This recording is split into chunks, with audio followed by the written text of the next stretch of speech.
అందరికీ నమస్కారం. శ్రీనివాస్ చెప్పే కథలకు మీ అందరికీ స్వాగతం. ఇప్పుడు మనం ఒక కథ విందాం. నాన్న చేదస్తం.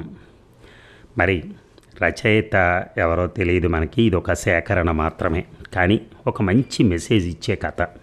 తప్పక వినడానికి ప్రయత్నించండి. చాలా చిన్నది స్టోరీ. ఓకే. మీ నాన్న చేదస్తాన్ని భరించలేకపోతున్నాను రా, పైగా ప్రతి దానికి నస అంటూ 68 ఏళ్ల తల్లి తన 46 ఏళ్ల కొడుక్కి 72 ఏళ్ల తండ్రి గురించి కంప్లైంట్ చేసింది. కొడుకు ఓపికగా తల్లి చెప్పింది విన్నాడు. చెప్పిందే 90 సార్లు చెప్తాడు. ఇప్పుడే చెప్పారుగా అంటే, ఏ ఇంకోసారి వినలేవా అని చికాకు పడతాడు. అడిగిందే 60 సార్లు అడుగుతాడు.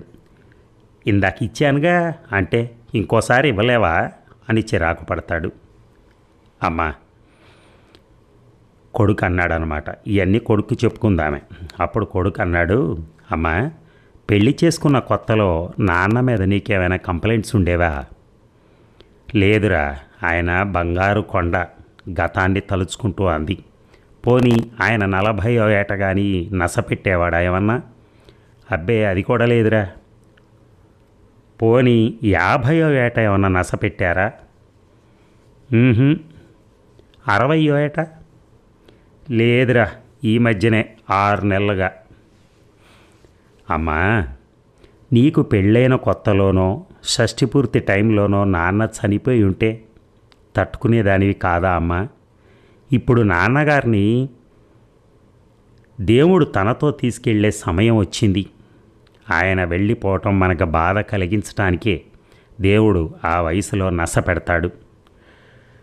నాన్న వెళ్ళిపోతున్నాడమ్మా. ఈ చివరి రోజుల్లోనే మనం నిజమైన ఓర్పుని, సహనాన్ని, ప్రేమని అందించి తోడుగా ఉండాలి.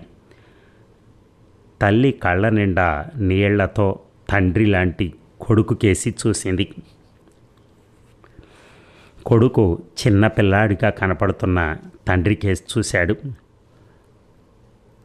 వయస్సు మీరుతున్నటువంటి ఈ చివరి మజిలీలో ఉన్న ప్రతి తండ్రికి అంకితం ఈ కథ అని దాంట్లో రాయటం జరిగింది.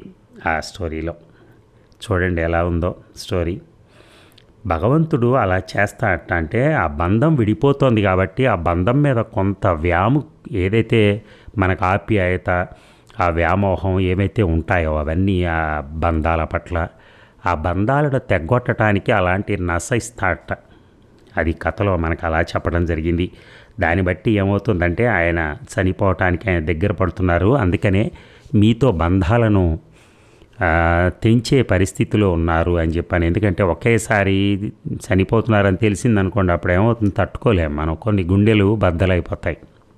సో అలా కాకుండా ఆ విధంగా భగవంతుడు తీసుకెళ్తాడని ఆ కొడుకు చెప్పాడు. చూడండి ఎంత గొప్ప ఆలోచన. Thank you very much. ధన్యవాదాలు.